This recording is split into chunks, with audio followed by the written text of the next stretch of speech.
इदानीम् आरम्भः क्रियते। स्थिते विद्याभेदे विचार्यते किम् आसाम् इच्छया समुच्चयः विकल्पो वा स्यात् अथवा विकल्प एव नियमेन इति। अत्र अहङ्ग्रहोपासनानां विषये चर्चा। तेषाम् अहङ्ग्रहोपासनानां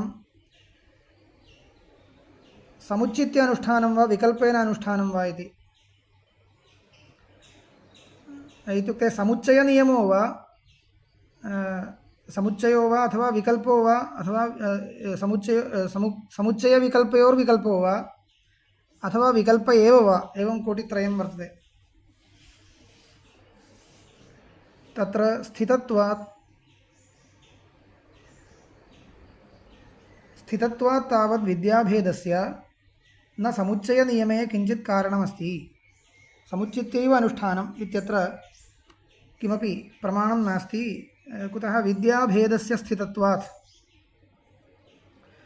विद्या भिन्ना समानफलम् उद्दिश्य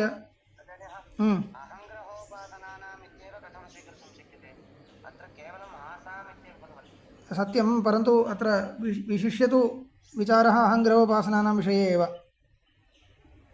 वस्तुस्थितिम् आदाय उक्तम्।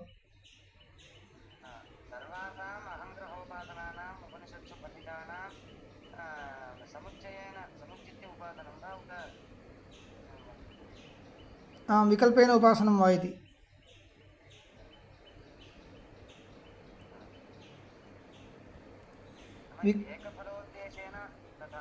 आम्, एकफलकत्वम् आदाय एव प्रश्नः, अन्यथा प्रश्नः एव न भवति।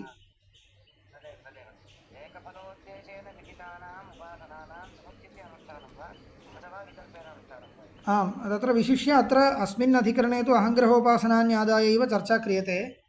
यतोहि अग्रिमम् अधिकरणं कर्माङ्गावबद्धोपासनानां विषये वर्तते। अतः इदमधिकरणं तु अहङ्ग्रहोपासनानां विषये चिन्तनार्थमेव। तत्र समुच्चित्यानुष्ठानम् इत्युक्ते किं भवति? शाण्डिल्यविद्यापि अनुष्ठीयते, दहरविद्यापि अनुष्ठीयते एकेन इति। एवं रीत्या समुच्चयः। अथवा द्वयोर्मध्ये यत्किञ्चित् फलभेदो नास्ति। किं फलभेदः? उभयत्रापि ब्रह्मलोकप्राप्तिः इत्येव फलम्। तस्मात् तत्र समुच्चित्य अनुष्ठानं कर्तव्यम् इत्यत्र प्रमाणं किमपि नास्ति। समुच्चयनियमे किञ्चित् प्रमाणं नास्ति। समुच्चित्यैव अनुष्ठातव्यम् इति तु अवश्यं वक्तुं न शक्यते विद्याभेदस्य स्थितत्वात् इति। ननु भिन्नानामपि अग्निहोत्रदर्शपूर्णमासादीनां समुच्चयनियमो दृश्यते। उपरि शङ्का। भिन्नत्वमात्रेण कथं समुच्चयनियमो नास्ति इति कथं वक्तुं शक्यते? दर्शपूर्णमासयोः अग्निहोत्रस्य च भेदो वर्तते। परन्तु यः अग्निहोत्रं करोति तेन पर्वणि दर्शपूर्णमासौ अपि कर्तव्यौ एव इति नियमः अस्ति खलु। इति चेत् नैष दोषः। नित्यता श्रुतिर्हि तत्र कारणं।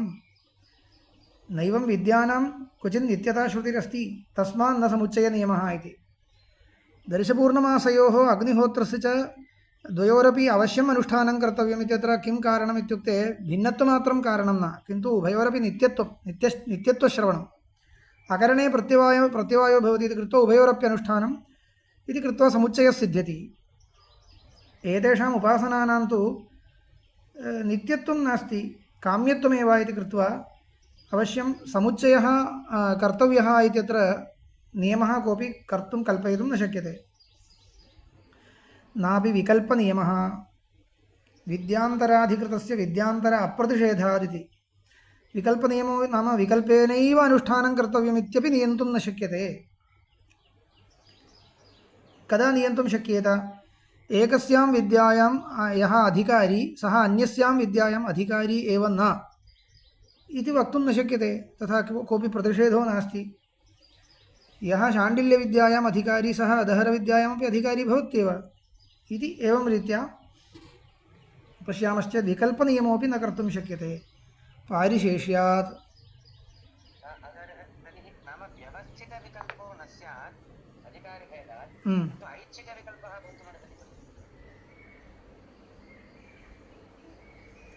ऐच्छिकविकल्पो वा भवतु व्यवस्थितविकल्पो वा भवतु विकल्पेनैव अनुष्ठानम् इति नियमः सः नास्ति वा अस्ति वा इति विचार्यते।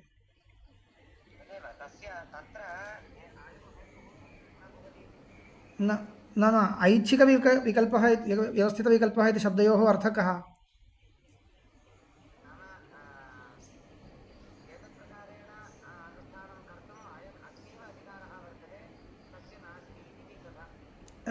ऐच्छिकविकल्पः इत्युक्ते विकल्पविषये इच्छा इति अर्थो न। ऐच्छिकविकल्पः व्यवस्थितविकल्पः इत्युक्ते इदानीं किं भवति अधिकारिभेदेन इत्युक्ते किं भवति अग्निहोत्रम् इति गृह्यताम्। अग्निहोत्रस्य उदिते जुहोति अनुदिते जुहोति इति विकल्पो दृष्टः। उदयात् परम् अग्निहोत्रहोमः उदयात् पूर्वमिति। तत्र यः उदितहोमम् आरब्धवान् तेन उदितहोम एव कर्तव्यः।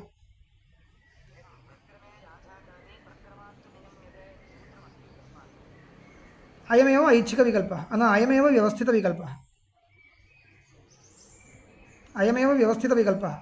विकल्पः यद्यपि उदितहोमोऽपि सम्भवति शस्यते अनुदितहोमोऽपि शस्यते तथापि एका व्यवस्था तत्र एकम् आरब्धं चेत् तदेव इत्येवं रीत्या व्यवस्था।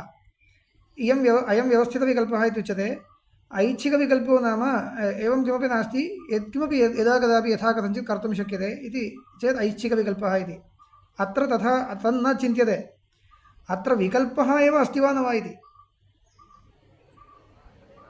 विकल्पनियमः।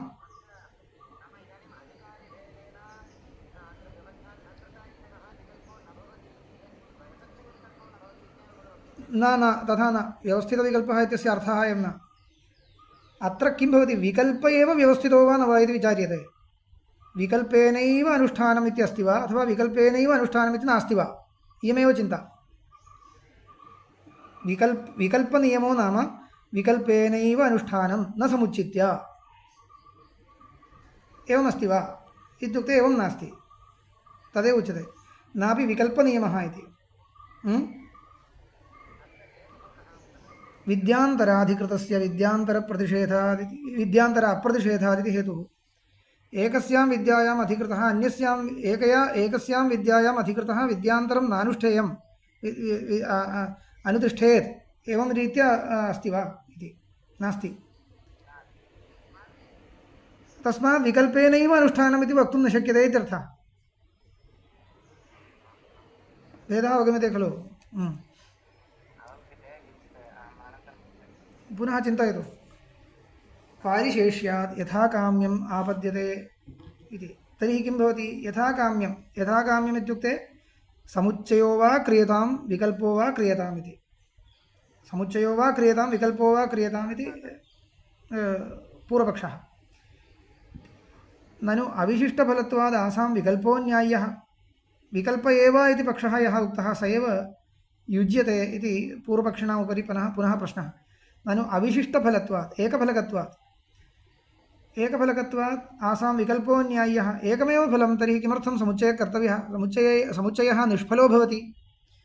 समुच्चयस्य निष्फलत्वादेव समुच्चित्यानुष्ठानस्य निष्फलत्वादेव विकल्पेनैव अनुष्ठानम् इति निर्णयः सम्भवति किल इति चेत् तत्र उपपादयति। तथा हि मनोमयः प्राणशरीरः कं ब्रह्म सत्यकामः सत्यसङ्कल्पः इत्येवमाद्याः तुल्यवत् ईश्वरत्वप्राप्तिफलाः लक्ष्यन्ते।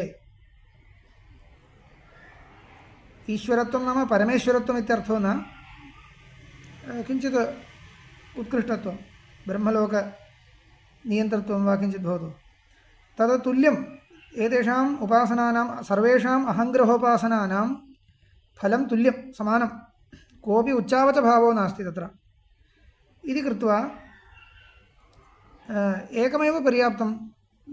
उपासनान्तरानुष्ठानं व्यर्थं भवति इति चेत् तत्र उच्यते नैष दोषः समानफलेष्वपि स्वर्गादिसाधनेषु कर्मसु याथाकाम्यदर्शनात्। याथाकाम्यं समानफलेष्वपि स्वर्गादिसाधनेषु कर्मसु तत्र स्वर्गफलकाः यागाः अनेके वर्तन्ते। तेषां मध्ये याथाकाम्यं दृश्यते इत्युक्ते यथेच्छं समुच्चयः कर्तुं शक्यते इति दृश्यते। तस्मात् अत्रापि तद्वदेव भवतु इति शङ्कायां याथाकाम्यप्राप्तौ सिद्धान्तः उच्यते। विकल्पः अविशिष्टफलत्वात् विकल्प एव आसां भवितुमर्हति न समुच्चयः। कस्मात्? अविशिष्टफलत्वात्। अविशिष्टं हि आसां फलम् उपास्य विषय साक्षात्करणम् एकेन च उपासनेन साक्षात्कृते उपास्ये विषये ईश्वरादौ द्वितीयम् अनर्थकम् इति। अत्र किं भवति, उपास्य साक्षात्कारद्वारा ब्रह्मलोकप्राप्तिपर्यन्तम् अत्र उच्यते। तर्हि अत्र एतेषां फलम् अविशिष्टं, यत् पूर्वपक्षकाले यत् पृष्टं तदेव सिद्धान्तिनापि वक्तव्यम्। अविशिष्टफलत्वात् अविशिष्टं हि आसां फलम् उपास्य विषय साक्षात्करणम् एकेन च उपासनेन साक्षात्कृते उपास्ये विषये ईश्वरादौ द्वितीयम् अनर्थकं। द्वितीयस्य उपयोगो नास्ति। इदमेकम्। अपि च एतावदेव इति न, अपि च असम्भव एव साक्षात्करणस्य समुच्चयपक्षे तत्र साक्षात्करणद्वारा ब्रह्मलोकप्राप्तिः इत्यस्ति। कामिनी साक्षात्कारन्यायेनैव साक्षात्कारः साक्षात्कारपर्यन्तम् उपासनमित्येव। यत् उपास्यते तत् स्वरूपं साक्षात्क्रियते इति अस्ति। साक्षात्करणमेव न भवति समुच्चयपक्षे। कुतः? चित्तविक्षेपहेतुत्वात्। साक्षात्करणसाध्यं च विद्याफलं दर्शयन्ति श्रुतयः यस्य स्याद् अद्धा न विचिकित्सास्ति इति। विचिकित्सा एव नास्ति इति कुतः उच्यते? साक्षात्कारो भवति, फले विचिकित्सा एव नास्ति इति। देवो भूत्वा देवानप्येति इति च एवमाद्याः। पूर्वमेव अहम् इति ऐक्येन उपासनं कृत्वा तदेव स्वरूपं प्रथमतः ऐक्येन साक्षात्कृत्य अनन्तरं तत् स्वरूपं प्राप्नोति इति च एवमाद्याः। स्मृतयश्च सदा तद्भावभावितः इत्येवमाद्याः। यं यं वापि स्मरन् भावं त्यजत्यन्ते कलेवरं तं तमेव इति कौन्तेय सदा तद्भावभावितः इत्यस्ति। अत्र सदा तद्भावभावितः इत्यनेन किं भवति? विद्यान्तरं न कर्तव्यमिति प्रतीयते। यदि सदा इदमेव एकमेव चिन्तनीयं तर्हि विद्यान्तरं प्रातःकाले एकम् उपासनं सायङ्काले अन्यदुपासनम् इत्युक्ते चित्तविक्षेपो भवति। सदा तद्भावभावितत्वं न स्यात्। अतः एवं एतादृशस्मृतिबलादपि उपासनानां समुच्चयो नास्ति, एकमेव एकं कर्तव्यम् इति ज्ञायते। तस्मात् अविशिष्टफलानां विद्यानाम् अत्यन्तं अन्यतमाम् आदाय तत्परः स्यात्। अन्यतमाम् आदाय अविशिष्टफलानां विद्यानाम् अन्यतमाम् आदाय तत्परः स्यात्। यावत् उपास्य विषय साक्षात्करणेन तत्फलप्राप्तिः इति। वस्तुगत्या अत्र अहङ्ग्रहोपासनविषये इति एव इति नापेक्ष्यते इति चिन्तयामि इदानीम्। अतः अविशिष्टफलानां सर्वासामपि एव तथैव, परन्तु उक्तं तु अहङ्ग्रहोपासनम् अधिकृत्य एव, सः न्यायस्तु तुल्यः। अन्यत्रापि सञ्चारयितुं शक्यते अविशिष्टफलानां सर्वासाम् एवमेव इति। कर्मणां विषये यदुक्तं तत्र वैलक्षण्यमस्ति। वस्तुगत्या कर्मणाम् अनेकेषां स्वर्गप्राप्तिः एकमेव फलं श्रूयते चेदपि तत्र समुच्चयः कर्तुं शक्यते। कुतः?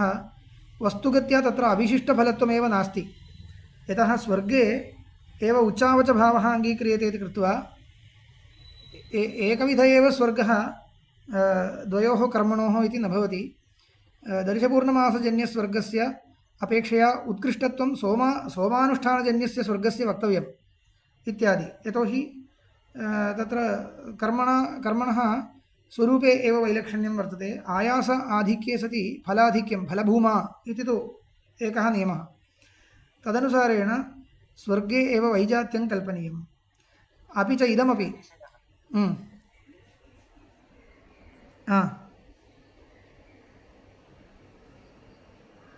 किं भोः?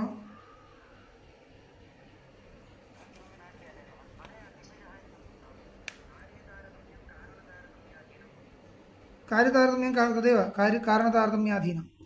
तर्हि इदमेकं तर्हि प्रष्टुं शक्यते ज्योतिष्ठोमयाग एव आवर्तयितुं शक्यते वा समानं फलं समानं खलु आवर्तयितुं शक्यते वा इत्युक्ते आवर्तनं नाम समुच्चय एव एकस्मिन् जन्मनि अनेके ज्योतिष्ठोमाः काम्याः कृताः इति एवं कर्तुं न शक्यते वा अवश्यं शक्यते तत्र अस्ति खलु तर्हि समानफलकत्वेपि किं समुच्चयः दृश्यते इत्युक्ते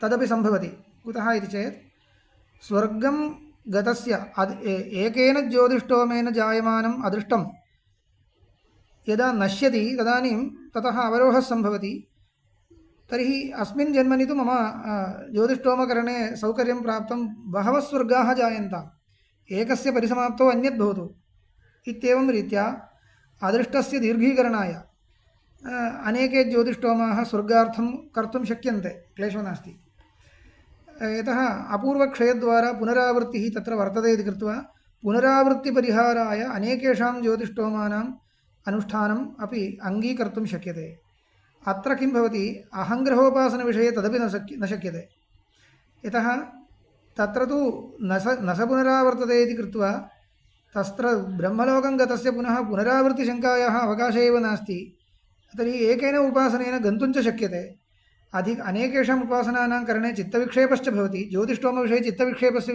इदं नास्ति एकस्मिन् वसन्ते करोति अन्यस्मिन् वसन्ते पुनः करोति तत्र कोऽपि क्लेशो नास्ति अत्र तु उपासनस्य यावज्जीवं यथाशक्ति अधिककालं नाम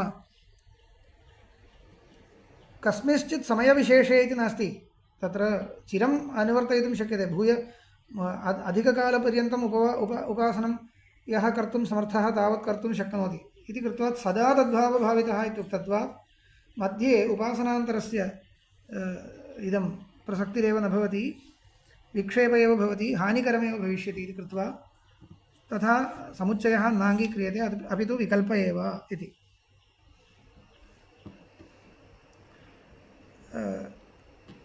इदानीम् अयम् अन्तिमः अन्ते उक्तः अंशस्तु अहङ्ग्रहोपासनविषये एव सम्भवति नाम ब्रह्मलोकप्राप्तिफलकेषु उपासनेष्वेव इदं वक्तुं शक्यते अन्येषाम् उपासनानाम् इत्युक्ते किं यत्किञ्चित् ऐहिकं फलम् इति भवति तेषां समुच्चयः कर्तुं शक्यते यतः पुनरावृत्तिरहितत्वम् इत्यादि नास्ति किल तस्मात् समुच्चयो नाम किं भवति पुनः तत् सजातीयफलान्तरं प्राप्तुम् अन्यदन्यत् कर्तुं शक्यते इति अतः अहङ्ग्रहोपासनविषये एव सर्वासां युक्तीनां योजनं तु अहङ्ग्रहोपासनविषये एव कर्तुं शक्यते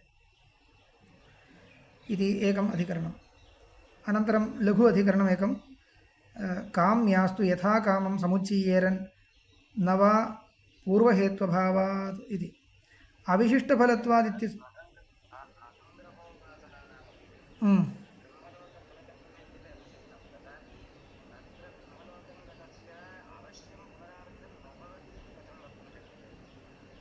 एतद् बहुवारम् उक्तं ब्रह्मलोकं गतस्य पुनरावृत्तिर्नास्ति इति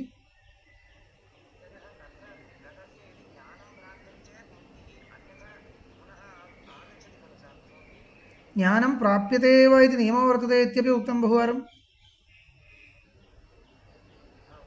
आम् उक्तं ज्ञानं प्राप्यते एव इति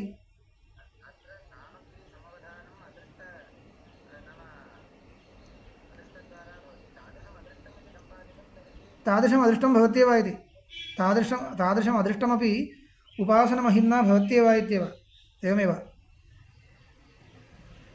परन्तु अहङ्ग्रहोपासनविषये एव अयं नियमः ब्रह्मलोकप्राप्तिफलकेषु सर्वेषु उपासनेषु अयं नियमो नास्ति पञ्चाग्निविद्यायां नास्ति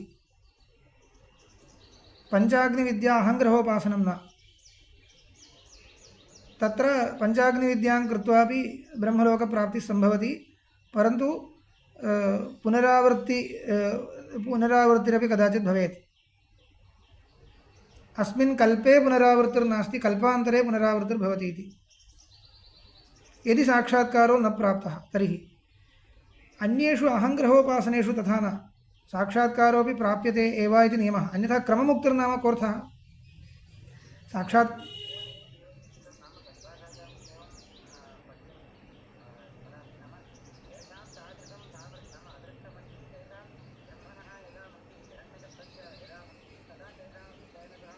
तर्हि कोऽपि विशेषो नास्ति खलु इहापि यस्य साक्षात्कारं प्राप्तुम् अदृष्टमस्ति तस्य साक्षात्कारः इति तुल्यमेव खलु। तत्र ब्रह्मलोकं गत्वा को लाभः? ते ब्रह्मलोकेषु परान्तकाले परिमुच्यन्ति इत्युच्यते खलु। परिमुच्यन्त्येव इति ज्ञानं सम्भवत्येव इत्येव, ज्ञानं भवत्येव, तादृशम् अदृष्टम् उपासनाजन्यं जायते इत्येव। अत एव नियमेन क्रममुक्तिफलकत्वम् उक्तम्। काम्यास्तु यथा कामं समुच्चीयेरन् न वा पूर्वहेत्वभावात् अविशिष्टफलत्वादित्यस्य प्रत्युदाहरणं।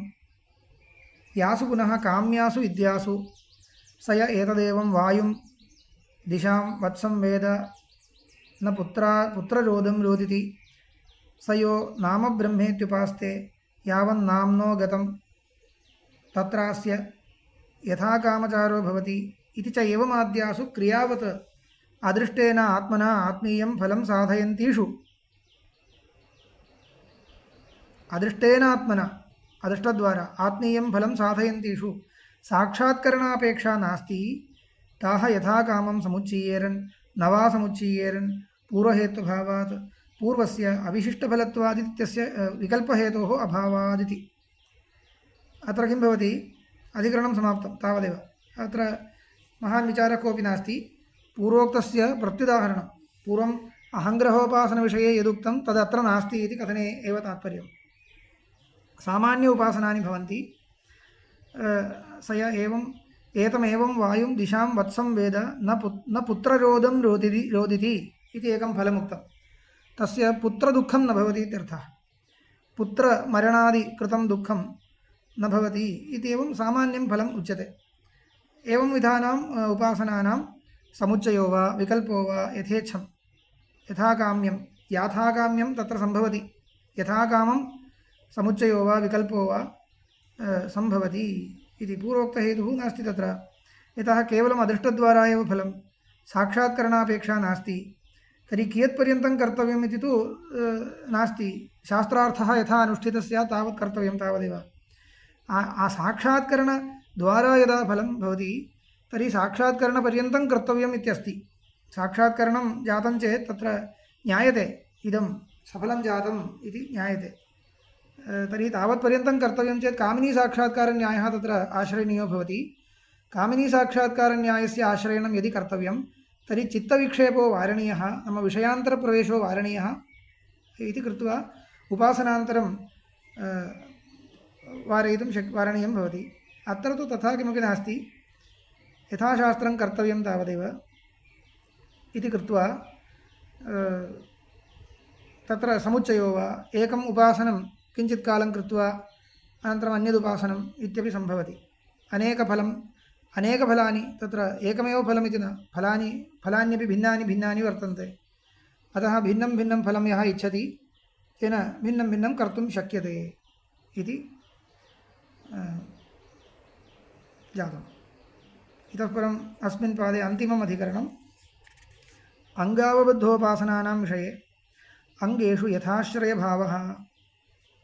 अत्र पूर्वपक्षसूत्राणि त्रीणि न चत्वारि पूर्वपक्षसूत्राणि, अन्ते सिद्धान्तसूत्रद्वयम्। अत्र कः विषयः?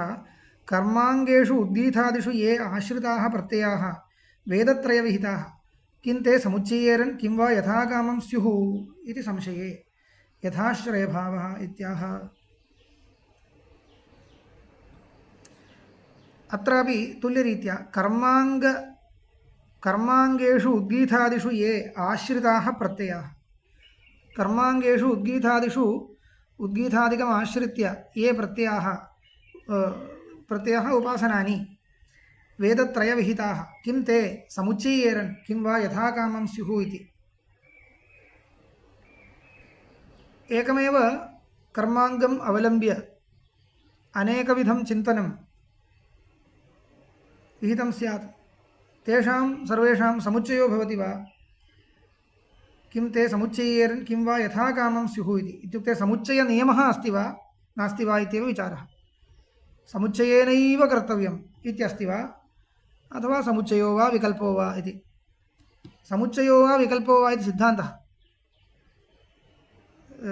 समुच्चित्यैव कर्तव्यम् इत्यपि नास्ति विकल्पेनैव कर्तव्यम् इत्यपि नास्ति सौकर्यानुसारं यथा कथञ्चित् कर्तुं शक्यते इति सिद्धान्तः कर्तव्यः एतदर्थं पूर्वपक्षः क्रियते आदौ समुच्चित्यैव कर्तव्यं तेषां समुच्चयः भवति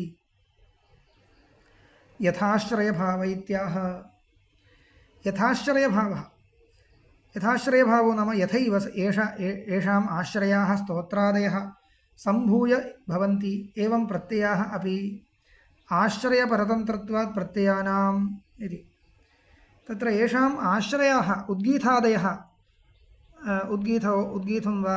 उद्गीथो वा स्तोत्रं वा स्थण्डिलं वा यत्किमपि एतेषां कर्माङ्गावबद्धोपासनानाम् आश्रयत्वेन अङ्गीकृताः ये पदार्थाः तेषां समुच्चयः खलु अन्यत्र वेदे भीताः अपि समुच्चीयन्ते इत्युच्यते तर्हि तेषां समुच्चयश्चेत् तदाश्रितानाम् उपासनानामपि समुच्चय एव आश्रयपरतन्त्रत्वात् प्रत्ययानाम् इति आश्रयाधीनाः एते प्रत्ययाः तर्हि आश्रयः वर्तते चेत् आश्रितमपि भवत्येव इति कृत्वा समुच्चय एव इति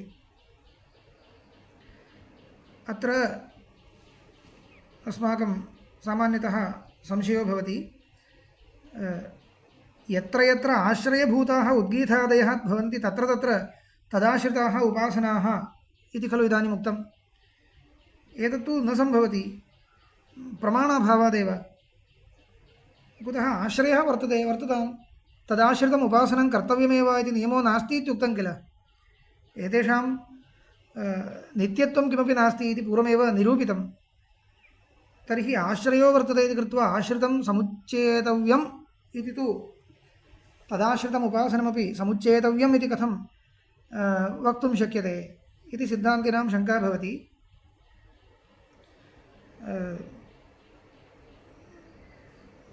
परन्तु पूर्वपक्षिणाम् आशयस्तु असति बाधके समुच्चेतुं शक्यन्ते इत्येव यदि बाधकं भवति तर्हि न समुच्चेतव्यम् असति बाधके समुच्चय एव इति पूर्वपक्षिणाम् आशयः तत्र गोदोहनेन पशुकामस्य इत्यस्ति गोदोहनेन पशुकामस्य प्रणयेत् प्रणयनम् आश्रित्य पशुरूपफलोद्देशेन गोदोहनं विधीयते इदं तु अवश्यं कर्तव्यमेव इति नास्ति किल प्रणयनं तु नित्यं प्रणयनं वर्तते इति कृत्वा गोदोहनं नियमेन कर्तव्यम् इति नास्ति किल तर्हि आश्रयः वर्तते इति कृत्वा आश्रितेनापि भवितव्यम् इति नियमो नास्ति किल इति शङ्कायां तत्र वैलक्षण्यं वर्तते इति अस्माभिः वक्तुं शक्यते यतोहि तत्र गोदोहनं तु यदि अनुष्ठीयते तर्हि चमसेनापः प्रणयेत् इति चमसं बाधित्वैव गोदोहनं कर्तव्यं चमसेन प्रणयनं नित्यम् उत्सर्गतः वर्तते कृत्वङ्गभूतं वर्तते चमसेन प्रणयनं चमसेनापः प्रणयेदिति चमसं बाधित्वैव गोदोहनम् अनुष्ठेयम् इति स्थिते गोदोहनस्य यदि नियमः स्यात् तर्हि चमसस्य सर्वथा बाधः स्यात् चमसेन अपां प्रणयनं कदापि न स्यात् इति कृत्वा तत्र गोदोहनस्य नियमः वारयितुं शक्यते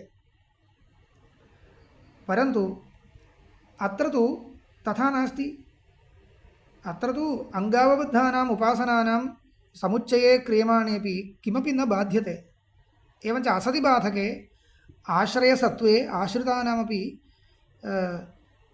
स्वीकारः अवश्यं कर्तव्य एव तदाश्रितम् उपासनं किञ्चित् बाधित्वा क्रियते इति न अस्मिन् उपासने क्रियमाणे अन्यत् किञ्चित् बाधितं भवति इति नास्ति तस्मात् उपासनानां समुच्चये बाधकाभावादेव समुच्चयः अस्तु एवञ्च नित्यत्वमस्तु इति समुच्चयः अस्तु इत्यस्य पर्यवसानं कुत्र नित्यं क्रियतामिति यद्यपि कस्मिंश्चित् पूर्वस्मिन् अधिकरणे एतेषाम् उपासनानां नित्यत्वं वारितं नित्यत्वं नास्ति इत्येव उक्तं परन्तु इदानीं तस्य अधिकरणस्य सिद्धान्तम् आक्षिप्य पुनः विचार्यते तस्मिन् अधिकरणे यत् निर्णीतं तत् समीचीनं न तदुपरि पुनः आक्षेपः क्रियते समुचित्य अनुष्ठानं सम्भवति समुचित्य अनुष्ठानं नाम नित्यमेव अनुष्ठानम् आश्रयस्य नित्यत्वे आश्रितमपि नित्यम् इदानीम् उद्गीतमुपासीत इत्यस्ति उद्गीतः नित्यः तर्हि उद्गीताश्रितानि उपासनान्यपि समुच्चेतुं शक्यन्ते नित्यानि यानि यानि उपासनानि छान्दोग्ये उद्गीतम् आश्रित्य विहितानि तानि सर्वाणि कर्तव्यानि असतिबाधके कर्तव्यान्येव असतिबाधके इत्युक्ते बाधकं नास्ति इति कृत्वा अवश्यं कर्तव्यानि इति इदम् उच्यते शिष्टेश्च यथा वा आश्रयाः स्तोत्रादयः त्रिषु वेदेषु शिष्यन्ते एवम् आश्रिताः प्रत्ययाः अपि शिष्यन्ते आश्रयाः अपि शिष्यन्ते उपदिश्यन्ते न उपदेशकृतोपि कश्चित् विशेषः अङ्गानां तदाश्रयाणां च प्रत्ययानाम् इत्यर्थः इत्युक्ते उपदेशे कश्चन विशेषः यदि स्यात् तर्हि तत्र आश्रयो वर्तते आश्रयाणां नित्यत्वेन उपदेशः एतेषां तु उपदेशकाले एव नित्यत्वं नास्ति इति प्रतीयते तर्हि प्रतीयते चेत् तथा त्यक्तुं शक्यते स्म तथा किमपि नास्ति एतेपि उपदिश्यन्ते तावदेव उपदिश्यन्ते उपदेशकाले अवश्यकर्तव्यत्वं नास्ति इति नोच्यते तस्मात् कोऽपि विशेषो नास्ति अतः आश्रयाणां नित्यत्वे आश्रितानामपि उत्सर्गतः नित्यत्वमेव तस्मात् समुच्चयः एव कर्तव्यः तदाश्रितानां सर्वेषाम् उपासनानां समुच्चयः कार्यः इति समाहारात् होदृशधनाद्धैव हि अपि दुरुद्गीतं पूर्वपक्षः अयम्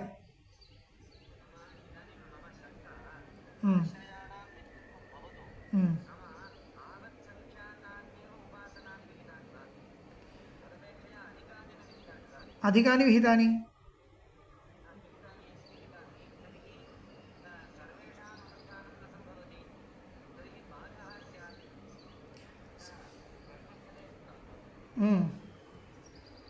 कुतः न सम्भवति सर्वाणि अनुष्ठीयन्ताम्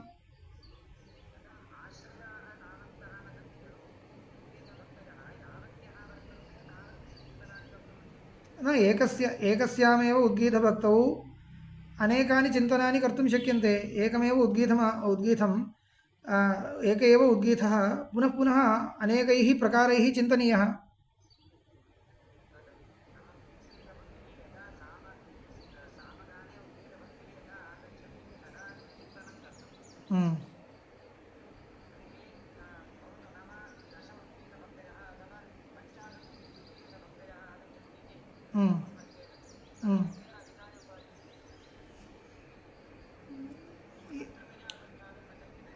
अस्तु यथासङ्ख्यं वा भवतु यावत् शक्तिसमुच्चयः कर्तुं शक्यते कर्तुं शक्यते आमां भवतु यावन्ति उपासनानि कर्तुं शक्यन्ते तावन्ति समुच्चीयन्ताम् इति तदपि नास्ति इत्येव सिद्धान्तः करिष्यते अतः तदपि नास्ति इत्येव सिद्धान्तः यावन्ति तावन्ति समुच्चेतव्यमेव इति पूर्वपक्षः तथा नास्ति इति सिद्धान्तः इत्युक्ते समुच्चयनियमो नास्ति विकल्पनियमोऽपि नास्ति समुच्चयोऽपि सम्भवति इत्येव सिद्धान्तः समुच्चयः सम्भवति समुच्चयो न सम्भवति इति न परन्तु समुच्चय एव इति पूर्वपक्षः अस्ति सः खण्ड्यते समाहारात् होदृशधनाद्धैव अपि दुरुद्गीतम् अनुसमाहरति इति च प्रणव उद्गीत एकत्वविज्ञानमाहात्म्यात् उद्गाता स्वकर्मण्युत्पन्नं क्षतं हौत्रात् कर्मणः प्रतिसमादधाति इति ब्रुवन् वेदान्तरोदितस्य प्रत्ययस्य वेदान्तरोदित पदार्थसम्बन्धसामान्यात् सर्ववेदोदितप्रत्ययोपसंहारं सूचयति इति लिङ्गदर्शनं। यत्र उपासनानां समुच्चयो वर्तते इत्यत्र एकं लिङ्गं प्रदर्शयति। इदं किमुक्तम् इत्युक्ते अत्र य उद्गीतः स प्रणवो य प्रणवः सः उद्गीतः इति उक्तं वर्तते। होदृशदनाद्धैव अपि दुरुद्गीतम् अनुसमाहरति इति च समाम्नायते। अत्र व्याख्याने पठन्नस्मि। तत्र उद्गीतावयव प्रणवस्य हौत्रप्रणवस्य च अभेदानुसन्धानम् उद्गातुः कृते विधीयते। उद्गात्रा एवं कर्तव्यमिति। यः उद्गीतः सः प्रणवो यः प्रणवः सः उद्गीतः इति वचनेन किमुच्यते इत्युक्ते उद्गीतावयवप्रणवस्य हौत्रप्रणवस्य च अभेदानुसन्धानं कर्तव्यम्। उद्गाता एवं कुर्यात् उद्गात्रा एवं कर्तव्यम् इति विधीयते। तस्य फलं किं भवति इति चेत् होदृशदनाद्धैव अपि दुरुद्गीतम् अनुसमाहरति इत्यस्ति। दुरुद्गीतम् अनेन उद्गानकाले यत्किमपि दोषः आचरितश्चेत् दुरुद्गीतं किमपि अस्ति चेत् सः दोषः परिहृतो भवति इति। दुरुद्गीतम् अङ्गलोपादिना दुष्टम् उद्गातृकर्म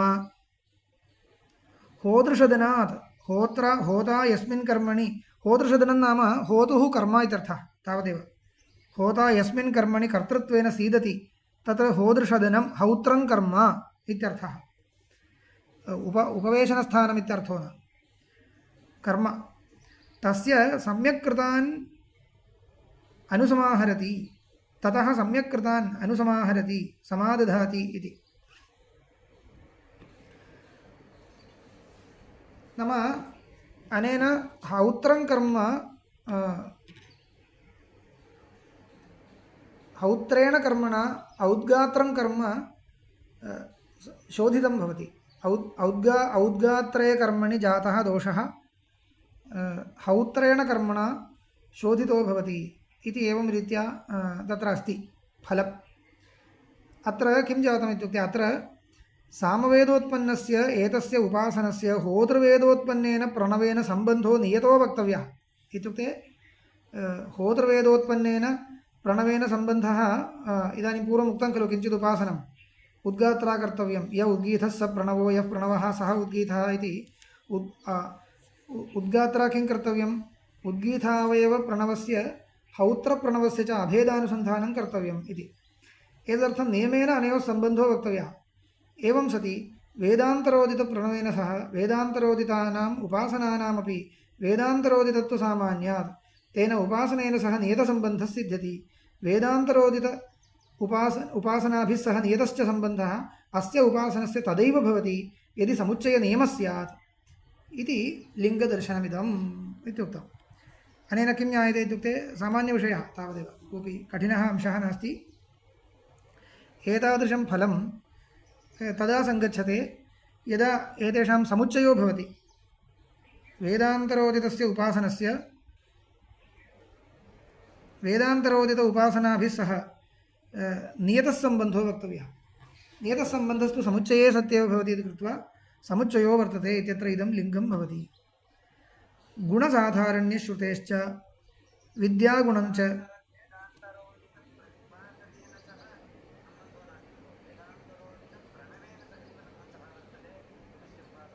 वेदान्तरोदित उपासनादिः सह नियम उपासनया एव सम्बन्धो वक्तव्यः इति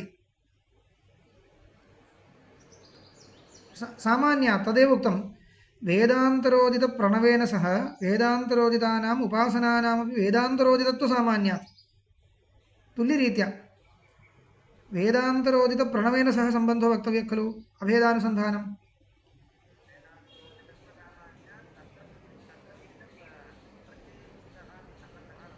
वक्तव्यः इति तदेव। एतदुपरि पुनः गुणसाधारण्यश्रुतेश्च अन्तिमं पूर्वपक्षसूत्रं। विद्यागुणञ्च विद्याश्रयं सन्तम् ओङ्कारं वेदत्रये साधारणं श्रावयति तेनेयं त्रयी विद्या वर्तते। ओमित्याश्रावयति ओमिति शंसति ओमिति उद्गायति इति च। ततश्च आश्रयसाधारण्याद् आश्रितसाधारण्यम् इति लिङ्गदर्शनमेव इति। आश्रयस्तु वेदत्रये साधारणः। तर्हि वेदत्रये विहितानाम् उपासनानामपि साधारण्यमेव इति उत्सर्गः सिद्ध्यति इति असतिबाधके एव आश्रयसाधारण्याद् आश्रितसाधारण्यमिति किमपि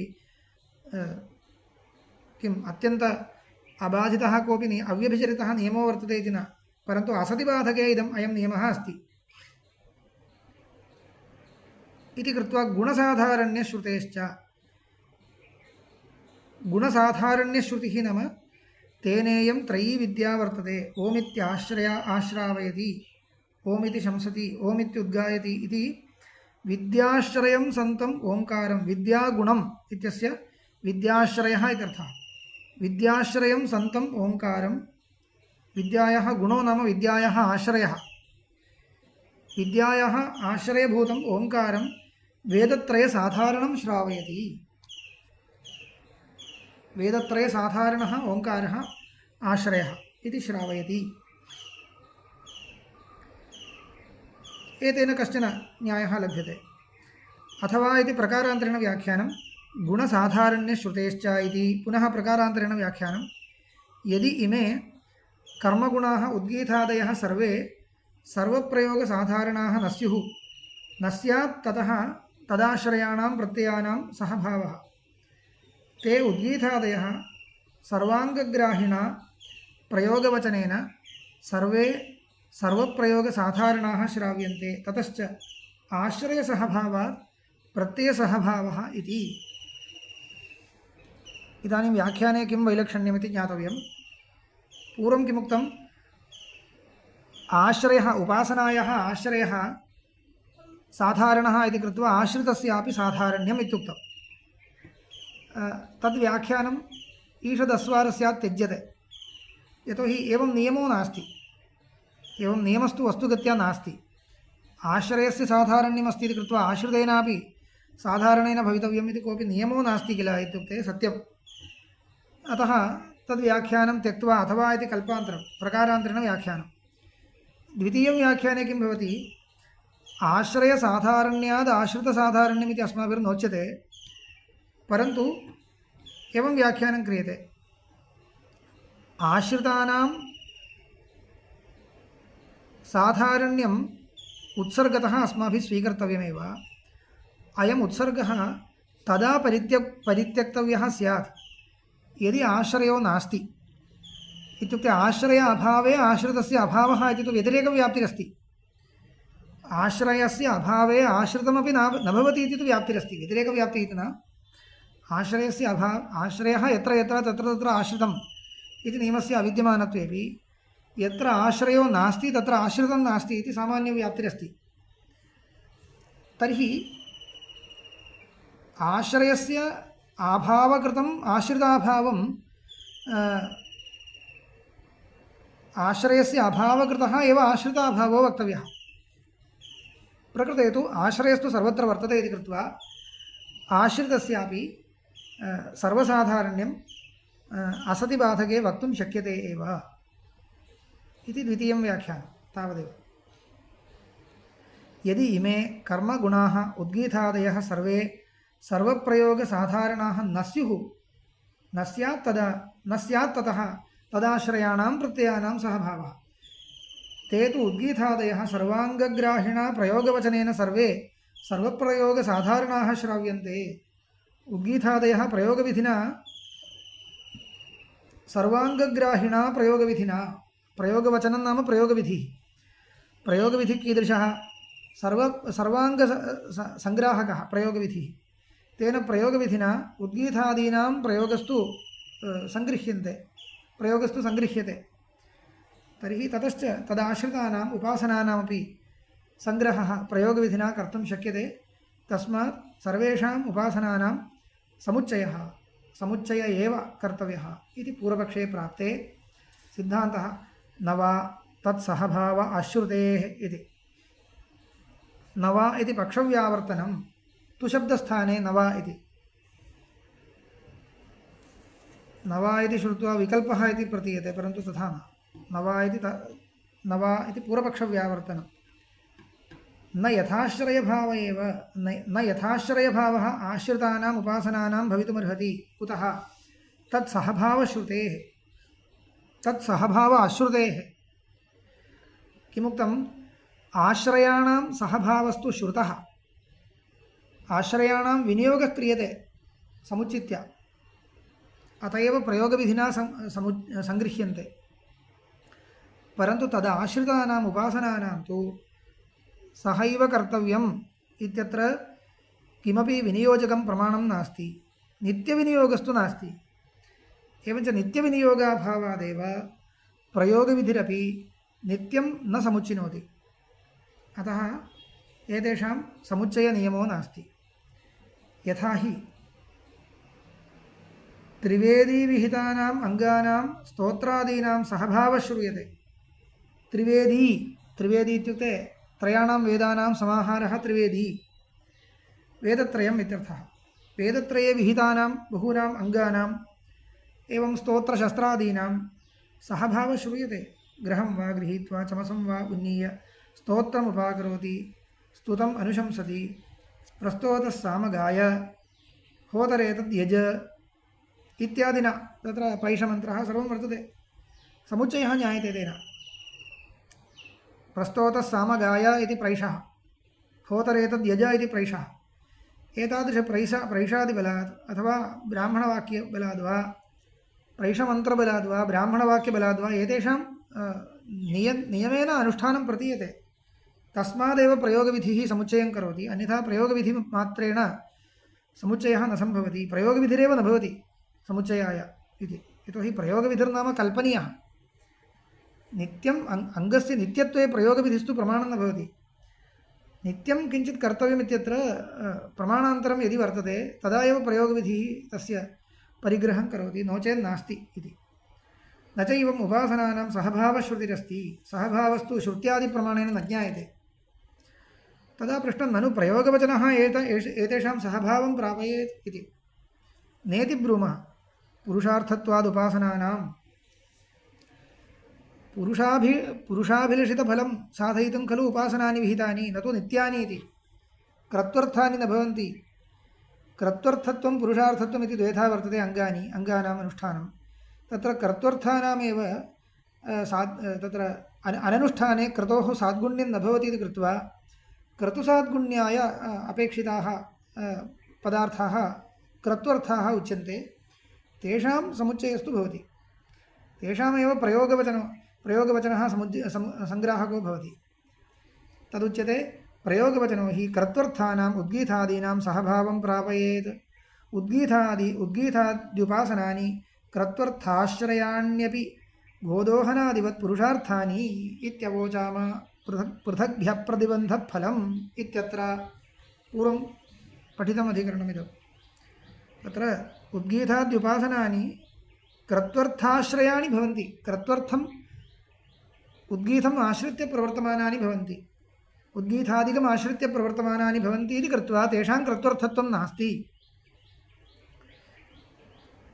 यथा कर्त्वर्थं प्रणयनम् आश्रित्य प्रवृत्तं विहितं गोदोहनं कर्त्वर्थो न किन्तु पुरुषार्थः गोदोहनेन पशुकामस्य इति पशुरूपफलार्थः पुरुषाभिलषितफलार्थः न तु कर्तुसाद्गुण्यप्रयोजकः इति कृत्वा गोदोहनादीनां यथा नित्यं परिग्रहः प्रयोगविधिना न क्रियते किन्तु यथा काममेव तद्वदेव अत्रापि उपासनानां पूर्वाधिकरणोक्तरीत्या पृथग्भ्यप्रतिबन्धफलम् इत्यत्र उक्तरीत्या समुच्चयो नास्ति इत्युक्ते समुच्चयोपि सम्भवति कामनानुसारं यथा सम्भवं समुच्चयः यथा सम्भवम् इत्युक्ते यावत् शक्यते तावत् समुच्चयः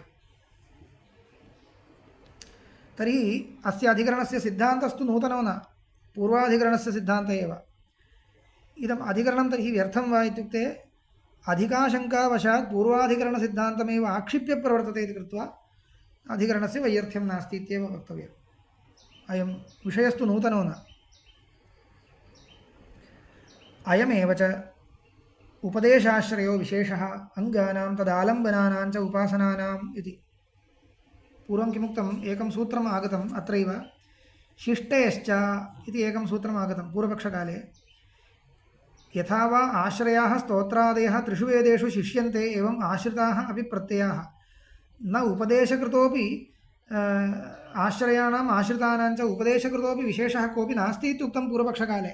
तस्य समाधानमुच्यते अस्ति विशेषः इति। अयमेव च उपदेशाश्रयो विशेषः अङ्गानां तदालम्बनानां च उपासनानां कः विशेषः यदेकेषां कर्तृर्थत्वम् एकेषां पुरुषार्थत्वमिति विशेषः अस्ति। एतत् कथं ज्ञायते इत्युक्ते फलमुक्त्वा विधीयते तेन काम्यत्वं ज्ञायते। प्रयाजादीनाम् अनुयाजादीनां च विधानकाले यत् फलं कीर्तितं तत् तस्य फलं न, किन्तु किं भवति अर्थवाद एव इति निर्णीतं। तर्हि अयमपि अर्थवादो भवतु इत्युक्ते तत्र अर्थवादत्वं परिकल्पयितुं न शक्यते, तस्य फलमेव। कुतः गोदोहनस्यैव तत्र नित्यत्वं नास्ति। तर्हि गोदोहनेन पशुकामस्य तत्र पशुरूपफलोद्देशेन गोदोहनस्य विधिर्यदि नाश्रीयेत तर्हि व्यर्थं स्याद् वाक्यम् इति कृत्वा पशुरूपफलोद्देशेनैव तद्विधीयते। पशुरूपफलम् अर्थवादो न, अङ्गे फलश्रुतिरर्थवादः स्यादित्येव न्यायः। अङ्गे इत्युक्ते नित्यतया विहिते अङ्गे, नित्यतया विहिते अङ्गे फलश्रुतिरर्थवादः। गोदोहनं नित्यविहितं नास्ति, तस्मात् तस्य यत् फलमुच्यते तदपि किम् अर्थवादो न, कर्माङ्गं न इदं गोदोहनं, कर्माङ्गमेव न, कर्माङ्गं तु चमस एव, गोदोहनं कर्माङ्गं न, फलाङ्गमित्येव उच्यते।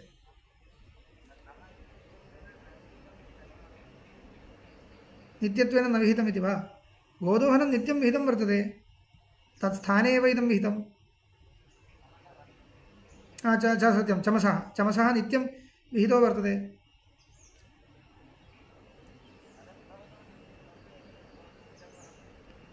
अत एव विकल्पः कदा स्यात्?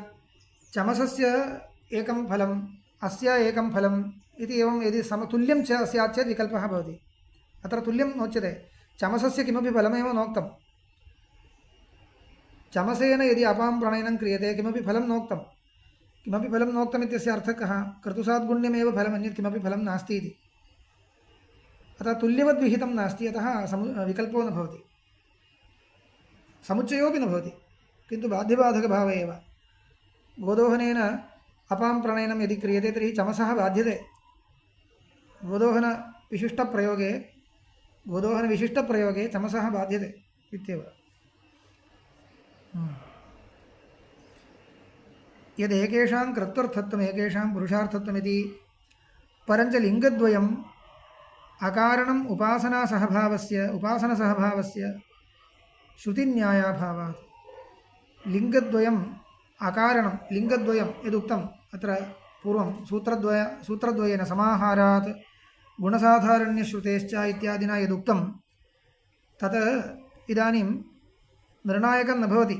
अकारणम् उपासनसहभावस्य उपासनानां समुच्चय एव इति पूर्वपक्षिणां पक्षं साधयितुं यल्लिङ्गद्वयं तेन प्रदर्शितं तत्तु साधकं न भवति श्रुतिन्यायाभावात्। न्यायो नास्ति इत्येव, श्रुतिरपि नास्ति न्यायोपि नास्ति। न च प्रतिप्रयोगम् आश्रयकात्स्न्योपसंहारात् आश्रितानामपि तथात्वं विज्ञातुं शक्यम् इत्युक्ते एवं व्याप्तिर्नास्ति। आश्रयाणां कार्त्स्न्यं समुच्चयः इति कृत्वा आश्रितानामपि कार्त्स्न्यम् इति कोऽपि न्यायो नास्ति, श्रुतिरपि नास्ति न्यायोपि नास्ति। अतत्प्रयुक्तत्वात् उपासनानाम् अतत्प्रयुक्तत्वात् उपासनानाम् आश्रयप्रयुक्तत्वाभावात्। उपासनानि किमर्थं क्रियन्ते? उपासनानाम् अनुष्ठापकं किम् इत्युक्ते कामितं फलमेव अनुष्ठापकम्। उपासनानि फलप्रयुक्तानि अनुष्ठीयन्ते, फलेच्छया अनुष्ठीयन्ते, न तु आश्रयप्रयुक्तानि। यदि आश्रयः उपासनानाम् अनुष्ठाने प्रयोजकः स्यात् तर्हि आश्रयो वर्तते इत्येतावन्मात्रेण उपासनम् अनुष्ठेयम् इति भविष्यति। परन्तु इमानि उपासनानि आश्रयप्रयुक्ततया न विधीयन्ते किन्तु फलप्रयुक्ततया विधीयन्ते। तस्मात् फलकामेन कर्तव्यानि इत्येव, न तु आश्रयो वर्तते इति कृत्वा कर्तव्यम् इति न इति अभिप्रायः। अतत्प्रयुक्तत्वाद् उपासनानाम् आश्रय अप्रयुक्तत्वात् इत्यर्थः, किन्तु फलप्रयुक्तत्वात्। तस्मात् फलेच्छावानेव कुर्यात् न अन्यः।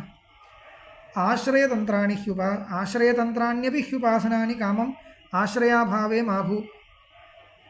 आश्रयतन्त्राण्यपि ह्युपासनानि कामम् आश्रयाभावे मा भूवन्, न तु आश्रयसहभावेन सहभावनियमम् अर्हन्ति, तत् सहभाव आश्रुतेरेव इति। तत्र यदि उपासनानि किं भवति, आश्रयं विना कर्तुं न शक्यन्ते इति कृत्वा आश्रयं विना न भवन्ति इमानि इति वक्तुं शक्यते। आश्रयो वर्तते इति कृत्वा कर्तव्यानि इति वक्तुं न शक्यन्ते इति। आश्रयतन्त्रत्वं नाम किं भवति तेषाम्? आश्रयप्रयुक्तत्वं न, उपासनानाम् आश्रयाधीनत्वमस्ति, न तु आश्रयप्रयुक्तत्वं। तत्र सम्यक् अवधानं कर्तव्यम्। आश्रयप्रयुक्तत्वं नाम आश्रयो वर्तते चेत् अवश्यम् अनुष्ठेयत्वम् आश्रयप्रयुक्तत्वम्।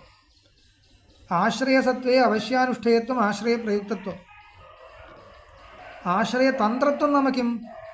आश्रयं विना अनुष्ठातुम् अशक्यत्वम् आश्रयतन्त्रत्वम्। आश्रयतन्त्रत्वं तु वर्तते तेषां, न तु आश्रयप्रयुक्तत्वम्। आश्रयतन्त्रत्वमात्रेण किं निर्णीयते? आश्रयं विना अनुष्ठातुं न शक्यते इति। तर्हि उद्गीतो नास्ति चेत् उद्गीताश्रितम् उपासनं कर्तुं न शक्यते इति निर्णीयताम्। एतत् सम्यक्, वयम् अङ्गीकुर्मः। परन्तु आश्रयप्रयुक्तत्वं तु नास्ति इति कृत्वा उद्गीतो वर्तते इति कृत्वा उपासनं कर्तव्यमेव इति तु न भवति इत्याशयः। तस्मात् यथा काममेव उपासनान्यनुष्ठीयेरन् कामनाप्रयुक्तमेव इदं कर्तव्यमिति कृत्वा कामनां विना कर्तव्यं, क्रतुसाद्गुण्याय कर्तव्यम् इति कथने किमपि प्रमाणं नास्ति। दर्शनाच्च दर्शयति च श्रुतिः असहभावं प्रत्ययानाम्। एवं विद्ध वै ब्रह्मा यज्ञं यजमानं सर्वांश्च ऋत्विजो अभिरक्षति इति। इदमेकं लिङ्गम्, आश्रय असहभावे लिङ्गम् उच्यते। सर्वप्रत्ययोपसंहारे हि सर्वे सर्वविदः इति न विज्ञानवता ब्रह्मणा परिपाल्यत्वम् इतरेषां संकीर्त्येत। तस्माद् यथा कामम् उपासनानां समुच्चयो विकल्पो वा इति। अत्र किमुक्तम् इत्युक्ते ब्रह्मा इति ऋत्विक्, ब्रह्मणः विज्ञानेन अन्येषां सर्वेषां परिपालनम् इति किञ्चित् अत्र उक्तमस्ति। अत्र व्याख्यानं पठामि। छान्दोग्ये यद्रिक्तो रिष्येत् भूस्वाहेति गार्हपत्ये जुहुयात्, यजुष्टो रिष्येत् भुवस्वाहेति दक्षिणाग्नौ जुहुयात्, यदि सामतो रिष्येत् स्वस्वाहेत्याहवनीये जुहुयात् इति अस्ति। यदि ऋक्तः रिष्येत् भूस्वाहेति, अत्र अर्थः रिष्येत्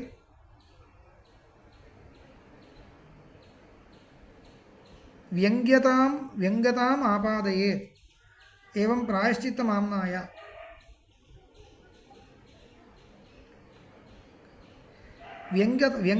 व्यङ्गताम् आपादयेत्।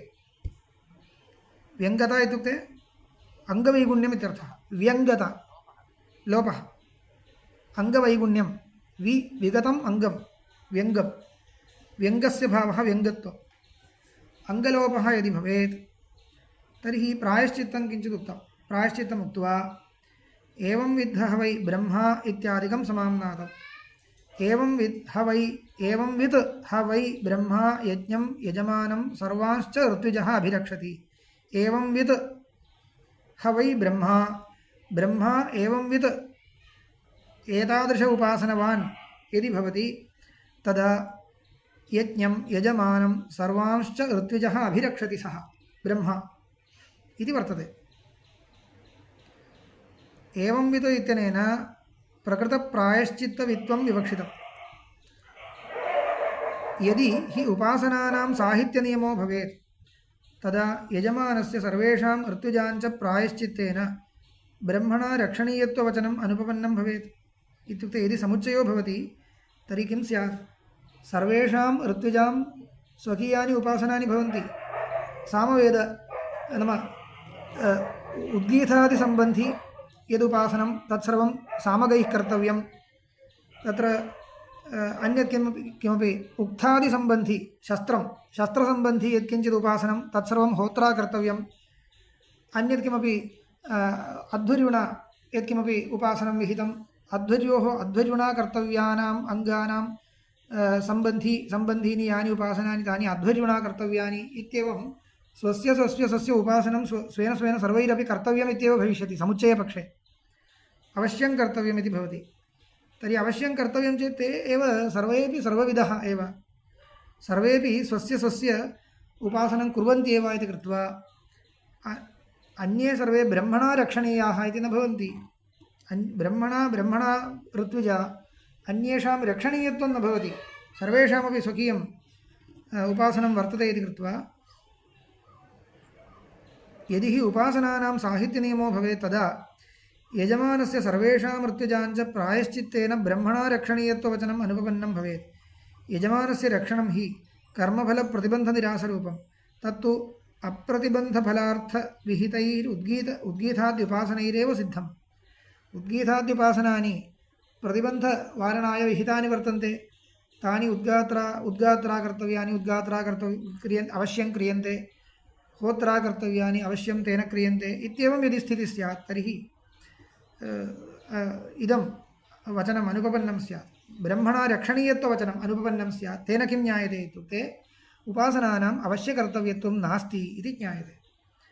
अतः नाम समुच्चयः नियमेन भवति इति नास्ति इति अनेन ज्ञायते इति लिङ्गदर्शनम् इदमपि। सिद्धान्तानुकूलं लिङ्गम् इदम्।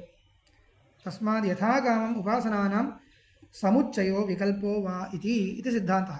समुच्चित्य वा क्रियन्ताम् इमानि उपासनानि विकल्पो वा भवतु इति श्री परमहंस परिव्राजकाचार्य श्री गोविंद भगवत्पाद पूज्यपाद शिष्य श्रीमच्छंकर भगवतः कृतौ श्रीमच्छारीरकमीमांसा भाष्ये तृतीयाध्यायस्य तृतीयः पादः।